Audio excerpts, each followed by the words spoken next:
Hey guys, it's Scott with Scotty B Cards. In this video, I want to talk about Mike Trout and whether or not he is a good buy right now.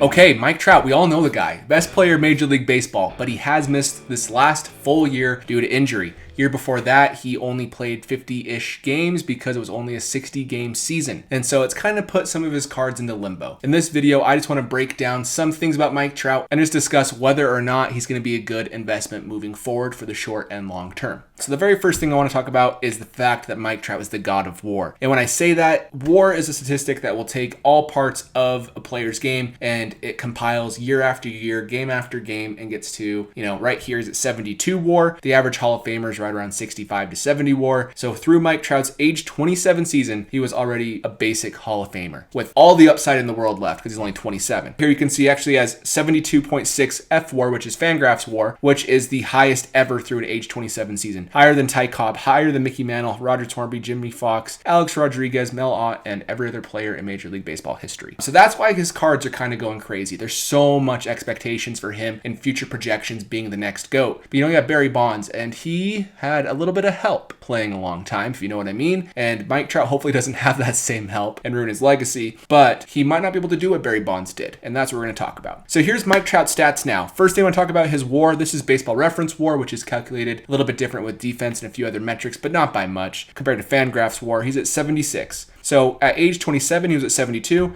Now at age 29, at the end of his age 29 season, he's at 76. So only 4 total WAR was gained in 2 years. That should have been around 8 WAR a season, so about 16 WAR gained, but he missed out on, 12 to 14 WAR due to injury this year and a shortened season last year due to COVID. This is all something that's kind of going to hurt his card values possibly, and is one thing I want to discuss. But let's just set that argument aside for a second and just pay attention to his Baseball Reference page and just look at how amazing it is. MVP2, MVP2, MVP1, MVP2, MVP1, MVP4, 2, 1, 5, and so forth. This year he will not get any MVP votes because he only played 36 games. But the point is he's been the most dominant player by far in baseball. That's being challenged now by players like Tatis and Soto and Acuna, not so much because he's hurt, but he had the potential to be there, maybe Vlad. But all of their best seasons this year are about 7 WAR. Mike Trout has had probably 7 seasons better than 7 WAR. So this is just a reminder to you how good Mike Trout is. So now let's talk about why his rookie cards are worth so much in the first place. He has very few rookie sets. He only has 7 licensed rookie cards from Topps. He has a couple other from Panini and a couple other pre-rookie cards from Topps, Panini, and Leaf, and Donruss, whoever it is, and so forth. But these are the 7 that are kind of established as the rookie cards. And you can see there's 2 Bowman Chromes, 1 flagship, no Topps Chrome, a finest, but not really a chromium card. Its only real chromium cards are these 4 right here, which is very different compared to modern players. And on top of that, because Mike Trout debuted in 2011, that really helped his card values because there's not very many of these cards in circulation. They're a lot more rare than print runs nowadays. In the 1990s, print runs were high. Now in the 2020s, print runs are high. But he was in the sweet spot right in the middle, and that has helped elevate his card values. Honestly, he's had huge demand at this point. He is, without a doubt, one of the best players of all time. I'm not going to say he's the best anymore because, like I said, he's missed some time. But he has huge demand plus low supply, which has only made those prices go up. And he has hardly any rookie autos. He only has 2 sets. He has Topps Finest and Bowman Sterling. The Topps Finest, the highest numbered card. He has no base. His highest numbered card is at a 499, his autograph rookie card. In Bowman Sterling, his highest numbered card is at a 109. So both of these cards are extremely rare, which only makes the legend of Mike Trout come up even higher if you have a nice Mike Trout rookie card. And he's still, even though he doesn't have the potential to get to the very top tier now that he's missed a few prime years, he still has potential to reach 120 plus WAR, which is why his prices are still relatively high. Let's talk about some cons and discuss where those prices are still a little bit too high for these cons. He has missed 2 years of his prime. I can't establish that enough. He missed out on a lot of potential in those 2 years that can stack up if you look at players all time in comparison to him. He missed those years, which really just makes it tough to get to that point. He has had no playoff success. He's not in playoffs year in, year out. I think this argument is a little overblown because Mike Trout does not pitch. If he pitched every inning and he was able to hit every at-bat, he'd be the best baseball team of all time.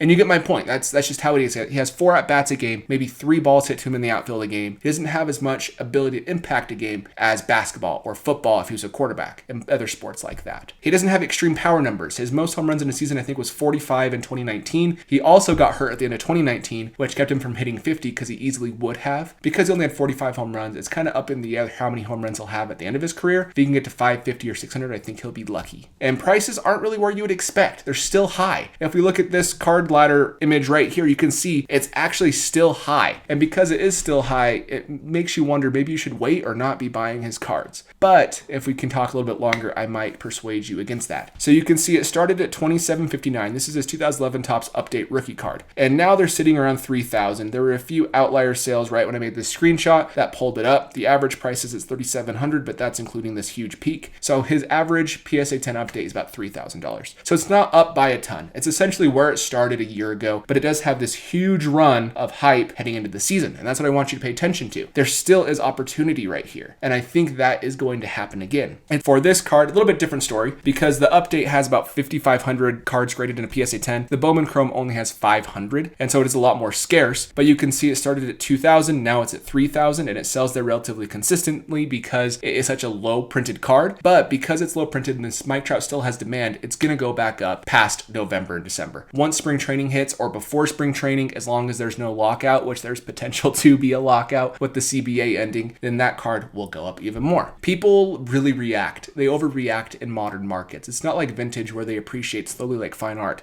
People really pay for premiums and things they shouldn't when buying modern. They become irrational, just like any sort of investing. They are very reactive to news, and that's when you should buy or sell. But if we look at a Beckett graded Mike Trout update rookie card, you'll see it's actually down 17%. And I think that's more of this sale at the very end was low. 2 sales prior, it was at 2,000. So it might be a little bit weird right here, but the point is this is trending down. That's probably more of a image of Beckett than Mike Trout rookie cards in my opinion, but still it's about where the same it was last year is what I wanted to show. If we wanted to look at a second year card, this is probably its most popular second year card. Its starting price was $690. It's now at $610. So it has gone down, but nothing significant. So is now the time to buy? I would say no, because his cards haven't dipped that much yet. People are about to start forgetting about baseball because we have football's going on, basketball's about to start, college football's here. People are going to forget about baseball cards and auctions will end lower than the way they are right now. And that's just something that happens almost every year. People will argue against that and say it's usually in season nowadays, but I personally disagree. From my experiences the last 2 years, I've had excellent success if you're just smart in this time frame. Trout had a lot of projections. It's kind of undecided if it's good to buy Mike Trout for the long term right now because his prices are high and those projections may not be as good as they were 2 years ago. So people might not pay an arm and a leg for a player that's not going to be the GOAT now because he missed a little bit. He might be still if he has a great 30s, but that's the thing. We don't know what's going to happen there. Is Mike Trout still the best? Yes, Mike Trout is still the best. I can confidently say that. I can't guarantee he'll win an MVP next year, but if you look at players, every single year, there's always a player who challenges Mike Trout, whether it's Mookie Betts, whether it's Chris Bryant, whether it's Carlos Correa. You probably didn't even realize people were challenging Mike Trout, but year in and year out, every single year, analysts always argue on television that Mike Trout's been passed and then he has a better year. And in 2019, people argued that Bregman was better because he's having a better year and he's younger. And then Mike Trout won the MVP and Bregman slowed down just as much as Trout. So it's a consistent battle. Trout cards are rare and low pop, so they are good investments in my opinion long term. That's just my opinion. If you're going to be investing any money into modern and expecting it to hold value long term, this is the guy you want to do it with. You can put Juan Soto in that category. I like Mookie Betts. Some people wouldn't say Mookie Betts is a good long-term investment, but I think he is. But Mike Trout is the very best, in my opinion. One thing against Mike Trout, though, is that modern collectors pay for hype and projections. And if those are going down, then there's not going to be as much hype behind his cards.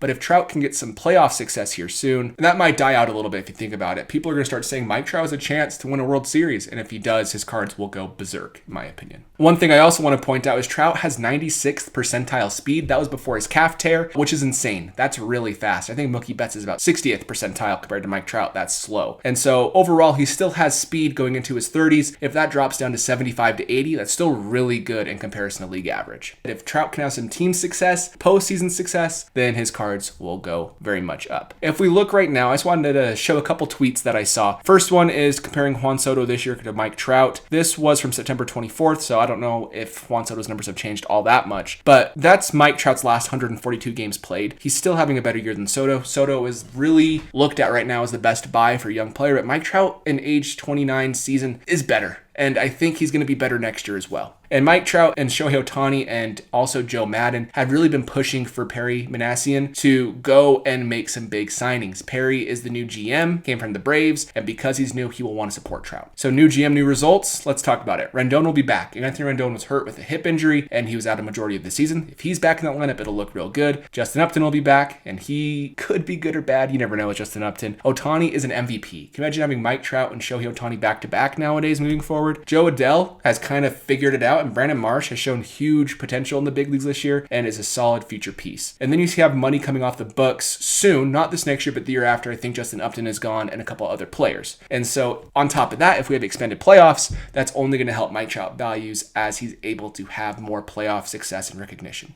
So overall, I actually think Mike Trout is a good buy if you are able to get some cards lower than where they were in the past. Like nothing crazy, buy low, sell high. But the point is, people are going to be sleeping on Mike Trout because modern collecting and investing is very short-sighted. People are going to forget about him for some of his nicer cards, and you may be able to get a deal on them. They're not cheap for everybody, and I recognize that, and it makes it tough, but if you can afford some Mike Trout cards, I say go for it, because once spring training comes, they're going to be a lot higher than they're going to be in November. So anyways, guys, that is all that I wanted to talk about. I just want to talk about the best player in baseball and his rookie cards that are awesome and super scarce. Other than that, I will catch you in the next video. See ya.